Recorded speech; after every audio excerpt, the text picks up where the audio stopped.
BNP এবং আওয়ামী লীগ কেউই ইসলামী রাজনীতি করে না, বরং তাদের রাজনৈতিক ভিন্ন দর্শন রয়েছে। ঠিক যেমনি ভাবে আবু জাহাল আর আবু তালেব কেউই কিন্তু ইসলামের পথের অনুসারী ছিলেন না, কিন্তু কেউ যদি আবু তালেব আর আবু জাহেলকে এক পাল্লায় মাপে, তার চেয়ে বড় জালিম আর কেউ হতে পারে না। আমি মনে করি ইসলামী রাজনীতির দৃষ্টিকোণ থেকে বিএনপি আবু তালেবের ভূমিকায় আর আওয়ামী লীগের আগাগোড়াই ভূমিকা হলো আবু জাহেলের ভূমিকা। ঠিক 5ই আগস্টের একদিন পরে বেগম জিয়াকে হাসপাতালে দেখতে যাওয়ার সুযোগ আমার হলো, এবং সেখানে ডক্টর জাহিদ সাহেবের বদান্যতায় দীর্ঘ সময় একান্ত সাক্ষাতে ওনার সঙ্গে কথা বলার সুযোগ হলো। চিন্তা করেন, যেই মহিলা অশীতিপর বয়সে জীবন মৃত্যুর সন্ধিক্ষণে দাঁড়িয়ে যার দ্বারা এমনভাবে নিগৃহীত হয়েছেন, অপমানিত হয়েছেন, নিজের প্রিয় বাস্তু ভিটা তাকে ছাড়তে হয়েছে, এবং জীবন মৃত্যুর মাঝামাঝি দাঁড়িয়ে বছরের পর বছর কারাগারে তাকে নিক্ষিপ্ত থেকে মৃত্যুর প্রহর গুনতে হয়েছে, যার উপর অত্যাচার এবং নির্যাতনের কোনো সীমা ছিল না, সেই বেগম জিয়া যখন জানতে পারে, তার সামনেই তো ঘটছিল বাংলাদেশের এই পরিবর্তন, পট পরিবর্তন, শেখ হাসিনার এই পতন। স্বাভাবিকভাবেই তখন তো তার সঙ্গে কথা বললে প্রতিক্রিয়ার মধ্যে শেখ হাসিনার কিছু পর্যালোচনা, শেখ হাসিনার শাসনামলের কিছু জুলুম নির্যাতনের কিছু বিবরণ, তার ক্ষোভ, তার দুঃখ, মর্মবেদনার কিছু গল্প উঠে আসার কথা। আমি বিস্ময়াভিভূত হলাম। তার সঙ্গে প্রায় আধা ঘন্টার মতো আমার কথা হলো। তিনি আধা ঘন্টার মধ্যে একবারও শেখ হাসিনার নাম উচ্চারণ করেননি। তিনি পূর্ণ সময়টায় দুটি কথা বলেছেন। একটা হলো আমার মরহুম বাবা শাইখুল হাদিস সাহেবের সঙ্গে তার রাজনীতির কিছু স্মৃতিচারণ তিনি করলেন এবং আমাকে সেজন্য অভিনন্দন জানালেন। আর দ্বিতীয় আরেকটি কথাই তিনি বারবার বললেন। তিনি বললেন যে আপনাদের কথা মানুষ শুনে, আপনারা মানুষকে গিয়ে বলেন, দেশের জনগণকে গিয়ে বলেন, কেউ যেন দেশের সম্পদ নষ্ট না করে। এই সম্পদ তো আমাদের, গণভবন, প্রধানমন্ত্রীর কার্যালয় সহ এই রাষ্ট্র আমাদের। মানুষকে শুধু একটা কথা বলেন, যেন কেউ এই রাষ্ট্রের কোনো সম্পদ নষ্ট না করে। আমি অভিভূত হলাম যে এই পরিস্থিতিতে একজন মানুষ, তার কিন্তু নিজের অতীত জীবনের দুঃখ কষ্ট নিয়ে কোনো ইতিহাস তার মনে নেই, তার শুধু মনে দেশপ্রেম, মানুষের ভালোবাসা, দেশের সম্পদের ভালোবাসা, দেশটা যেন এগিয়ে যেতে পারে। আমি মনে করি যারা জাতীয়তাবাদী রাজনীতি করেন, জাতীয়তাবাদী দলের, আপনাদের সকলের আপনাদের নেত্রী থেকে এই দেশপ্রেমের শিক্ষা গ্রহণ করা উচিত এবং সেভাবেই দেশকে ভালোবেসে দেশকে গঠন করার জন্য আত্মনিয়োগ করা উচিত। এবং আমি ওনার ব্যক্তিগত জীবন এবং তার অর্থনৈতিক স্বাবলম্বিতা সম্পর্কে যে তথ্য আমরা জানি, সেটা আসলেই বিস্মিত হওয়ার মতো যে 3 বার বাংলাদেশের রাষ্ট্রপ্রধান, প্রধানমন্ত্রী থাকা পরেও তার অর্থনৈতিক যে সক্ষমতা, তার যে সাধারণ মাত্রা, সেটা বিস্মিত হওয়ার মতোই। কাজেই সেই চেতনা থেকে, সেই প্রেরণার দ্বারা আপনারা রাজনীতি করবেন, এটা জাতীয়তাবাদী ছাত্র দলের সকল নেতাকর্মীর প্রতি আমার উদাত্ত আহ্বান থাকবে। দ্বিতীয় আরেকটি কথা আমি বেগম জিয়ার উদ্ধৃতিতে আজকের এই মঞ্চে আমি উচ্চারণ করতে চাই। দেখেন, দীর্ঘ একটা সময় একসঙ্গে আমরা যুগপৎ রাজনীতি করেছি, জোটবদ্ধ রাজনীতি করেছি, আন্দোলন করেছি, সরকার গঠন করেছি। আমি একটি ঐতিহ্যবাহী রাজনৈতিক, ধর্মীয় রাজনৈতিক পরিবারের সন্তান।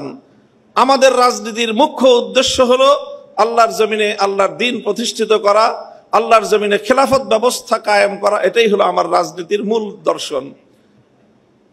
তবে আপনারা যেই রাজনীতি করেন, সেই রাজনীতির সাথে আমাদের রাজনীতির কিছুটা পার্থক্য আছে। সেই পার্থক্যের জায়গাটুকুও বুঝতে হবে এবং সেখান থেকে আপনাদের দায়িত্ব এবং ভূমিকার কথাও আমি বলছি, আমার বক্তব্য দিয়ে নয়, বরং আপনার নেত্রীর উদ্ধৃতি দিয়ে। বেগম জিয়া আমাদেরকে বলেছেন অনেক সময় যে দেখেন হুজুর, আমরা ইসলাম প্রতিষ্ঠার রাজনীতি আমরা করি না, তবে আমাদের পরিষ্কার অবস্থান হলো এই যে আপনারা যদি ইসলাম প্রতিষ্ঠা করবার জন্য দেশে রাজনৈতিকভাবে সামনে অগ্রসর হয়ে যেতে পারেন, আমাদের বিএনপির পক্ষ থেকে সহযোগিতা পাবেন, বিরোধিতা পাবেন না। এই যে আজকে হাবিবুন নবী খান সোহেল ভাই যে কথাটা বললেন, অনেকেই বিএনপি এবং আওয়ামী লীগকে এক পাল্লায় পরিমাপ করে। আমি মনে করি এটা অনেক বড় অবিচার। আওয়ামী লীগ ইসলামিক রাজনৈতিক সংগঠন নয়, বিএনপিও ইসলামিক রাজনৈতিক সংগঠন নয়, তবে এই দুটির মধ্যে ঐতিহাসিক অনেক ব্যবধান রয়েছে। সেই ব্যবধানটার কথা আমি আরেকটা উদ্ধৃতি দিয়ে একটু স্মরণ করিয়ে দিতে চাই।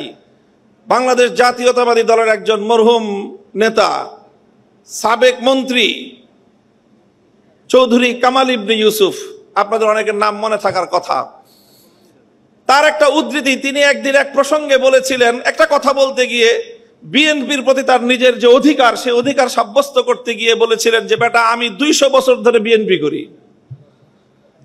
কি বলেছেন? 200 বছর ধরে আমরা বিএনপি করি। আপনাদের অনেকের মনে প্রশ্ন জাগতে পারে, বিএনপি তো প্রতিষ্ঠিতই হলো স্বাধীনতার বেশ পরে শহীদ জিয়াউর রহমানের হাত ধরে, আর চৌধুরী কামাল ইবনে ইউসুফের বয়স কত? 60-70 বছর। তো বিএনপিও তো 50 বছর আগে জন্ম নেয় নাই, চৌধুরী কামাল ইবনে ইউসুফের বয়সও 50 বছর নয়। তো ওই বেটা কিভাবে 200 বছর ধরে বিএনপি করে? আপনাকে বিএনপির ঐতিহাসিক রাজনৈতিক ধারাটাকে আপনাদের অবশ্যই ধারণ করতে হবে। চৌধুরী কামাল ইবনে ইউসুফের এই বক্তব্যের মূল কথা ছিল এই, যদি আমরা আমাদের এই জনপদের অতীত রাজনীতির ইতিহাস পর্যালোচনা করি তাহলে সবসময় আমরা এদেশে দুটি ধারা লক্ষ্য করতে পাই। সেই অবিভক্ত ব্রিটিশ আমল থেকে যখন ঢাকা বিশ্ববিদ্যালয় প্রতিষ্ঠার ঘোষণা এসেছিল, যখন ঢাকাকে কেন্দ্র করে পূর্ববঙ্গের উত্থানের ঘোষণা এসেছিল, যখন মুসলিম জাতিসত্তা প্রতিষ্ঠার ঘোষণা এসেছিল, তখন এই বঙ্গ অঞ্চল থেকে কিছু মানুষ তারা ঢাকা বিশ্ববিদ্যালয় প্রতিষ্ঠার বিরোধিতা করেছিল। তারা ঢাকাকে কেন্দ্র করে পূর্ববঙ্গের উত্থানকে ঠেকিয়ে দিতে চেয়েছিল, যারা মুসলিম জাতিসত্তার বিরোধী ছিল।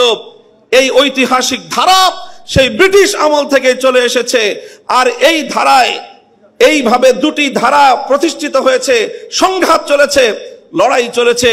একটি ধারা ছিল পূর্ববঙ্গ কেন্দ্রিক এই বাংলাদেশী জাতীয়তাবাদ তথা মুসলিম জাতীয়তাবাদের, মুসলিম জাতিসত্তা গঠনের যে ঐতিহাসিক ধারা, এই ধারার যারা রাজনীতি করে জাতীয়তাবাদী দল বিএনপি সেই ধারারই প্রতিনিধিত্ব করে। কাজে বিএনপিকে যেমন এই কথাটা মনে রাখতে হবে, যারা বিএনপির সমালোচনা করে তাদেরকেও এই কথাটা মনে রাখতে হবে। বিএনপি এবং আওয়ামী লীগ কেউই ইসলামী রাজনীতি করে না, বরং তাদের রাজনৈতিক ভিন্ন দর্শন রয়েছে। ঠিক যেমনি ভাবে আবু জাহাল আর আবু তালেব কেউই কিন্তু ইসলামের পথের অনুসারী ছিলেন না, কিন্তু কেউ যদি আবু তালেব আর আবু জাহেলকে এক পাল্লায় মাপে তার চেয়ে বড় জালিম আর কেউ হতে পারে না। আমি মনে করি ইসলামী রাজনীতির দৃষ্টিকোণ থেকে বিএনপি আবু তালেবের ভূমিকায় আর আওয়ামী লীগের আগাগোড়াই ভূমিকা হলো আবু জাহালের ভূমিকা।